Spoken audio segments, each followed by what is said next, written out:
buumiaastatel sageli arvatakse, et siis nagu võlgnevusi ei olnud ja nagu selliseid pankroti ohte ei olnud, siis tegelikult vastupidi, et ettevõtetel oli võlgnevusi ja probleeme oli küll ja küll, aga kuna fookus oli kasvul ja uue raha teenimisel, siis keegi ei viitsinud selle võlaprobleemiga tegeleda. Erandina praegusel hetkel on vastupidi, et stagnatsiooni õhk on õhus, siis ettevõtted ei mõtle niivõrd laienemise, suurenemise või kuidagi uue kliendi võitmise peale, vaid istuvad omas turvatsoonis ja siis vastavalt ei võta riske ja siis ka ei tekib pankroti situatsiooni nii palju. Nii et põhjused on kardinaalselt erinevad. Kui me vaatleme aga võrreldes üldettevõtete arvuga, siis me oleme tegelikult jõudnud selle tasandil enam-vähem välja, kus me olime siis buumiaastatel, ehk siis proportsionaalselt pankrotide arv võrreldes ettevõtete üldarvuga on siis praegu niimoodi, et pankrotistub siis 0,19% ettevõtteid, see on nagu hästi madal näitaja läbi siis 16-aastase ajaloo olnud. Kuna ettevõtteid tasapisi tuleb juurde, siis see osakaal on nagu langeb rohkem kui siis ettevõtete üldarv, kes pankrotistub.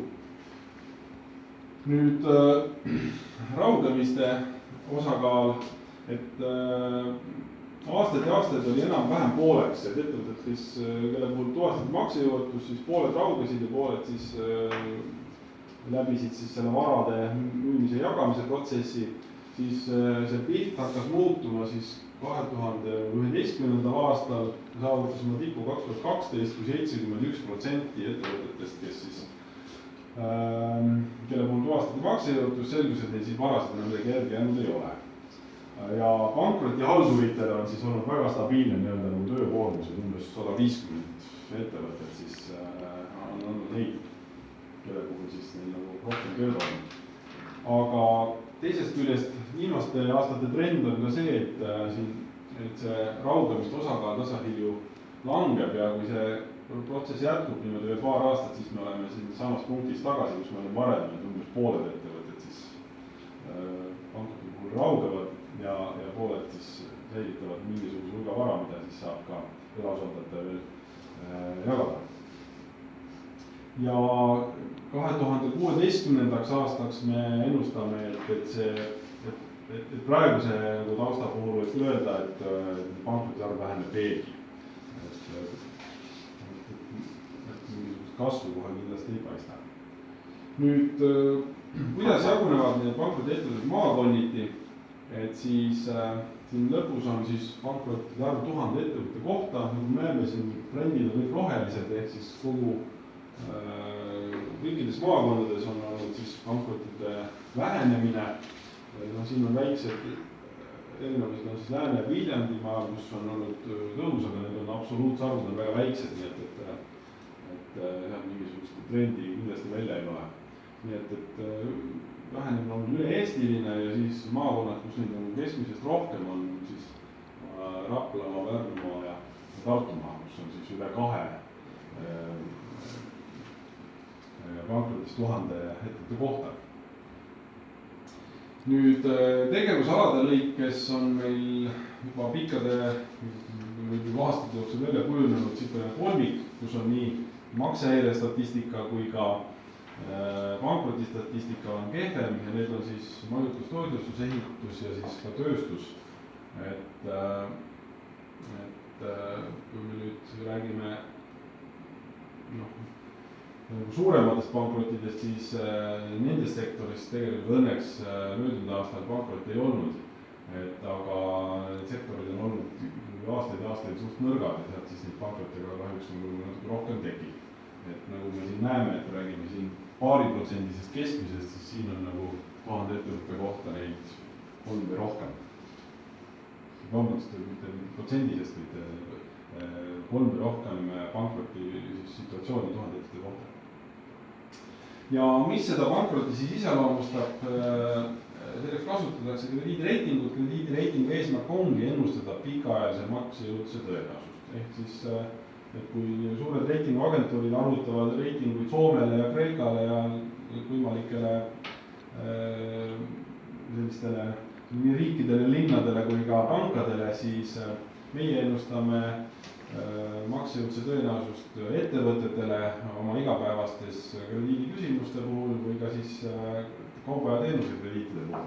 Ja mida me siit siis näeme, et milline pilt oli pankroti ettevõttel vahetult enne pankrotti, siis kuna see protsess on hästi pikk, siis 2/3 ettevõtetest oli juba sellisesse järku saanud, kus nad ei esitanud enam aruandeid ja ei tegutsenud enam. Ehk siis vastavalt nende reiting oli ka siis O out of business, U on siis unspecified ehk siis juba mitte tegutsev ja mitte andmeid esitav ettevõte.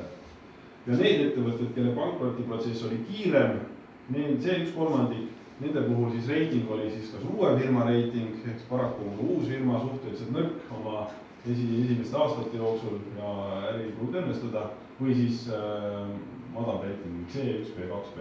Ja kui näeme siin kõrge reitingu ettevõtted, mitte ükski ei pankrotistu, nii et väga lihtne reegel kõikidele kreeditoridele, püüdke müüa kõrge reitinguga firmadele ja pankroti ohtu ei kummita.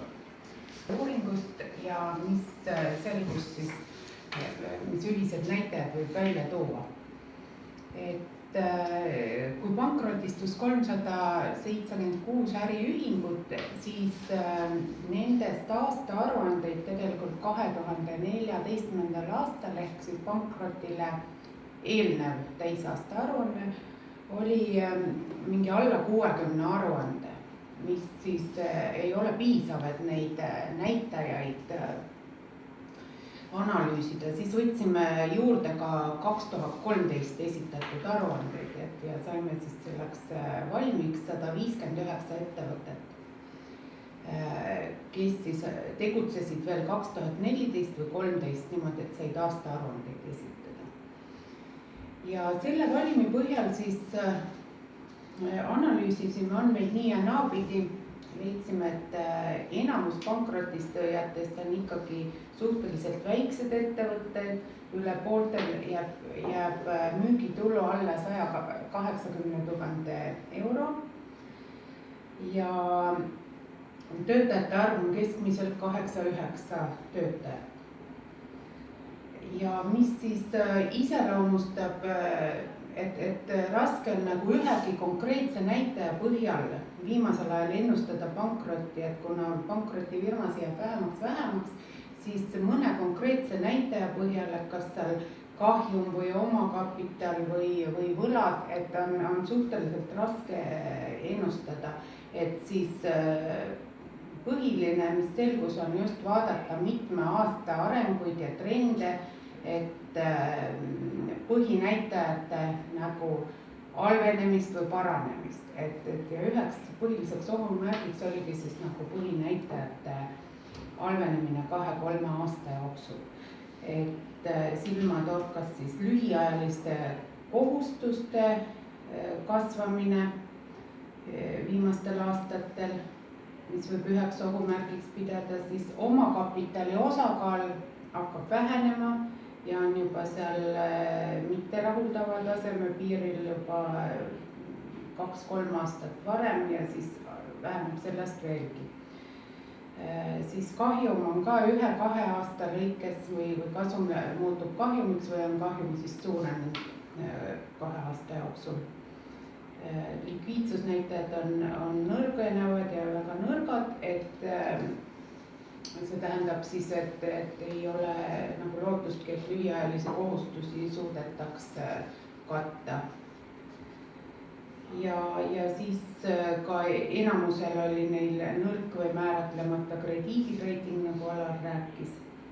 Ja samuti kasvavad maksuvõlad või maksehäired siis just viimaste perioodide jooksul. Siis siin tegime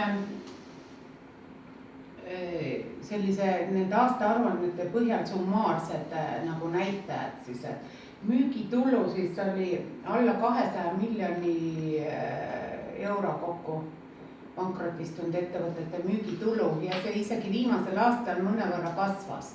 Küll aga on märgata, et 2 viimase aasta jooksul on siis summaarselt olnud kasvav kahjum ning jah, nii ärikahjum kui puhaskahjum ja varad on mõnevõrra vähenenud, kusjuures varade tase on suhteliselt kõrge, aga samas näeme, et omakapital on nagu negatiivne, kogu varad koosnevad siis võõrvahenditest, võõrvaradest, et oma kapitali, et selle on juba kahjum nagu täiesti ära söönud ja seda ei ole.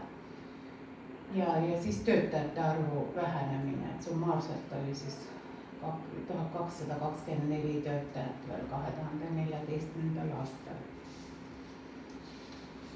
Nii, siis järgmiseks võrdlesime natuke, et pärast ma räägin natuke pikemalt, et neid summaarseid näitajaid, mille põhjal on siis leitud aritmeetiline keskmine pankrotiettevõte ja siis järjestatud rida ehk siis mediaani, see keskmine, järjestatud rea keskmine liige ehk mediaan, et pooled, milles pooled ettevõtted siis on väiksemad, pooled suuremad, et need tulemused on nagu kardinaalselt erinevad, et aritmeetilise keskmise puhul ongi siis nagu üksikute suuremate ettevõtete mõju on nagu nii suur, et see müügitulu on nagu oluliselt suurem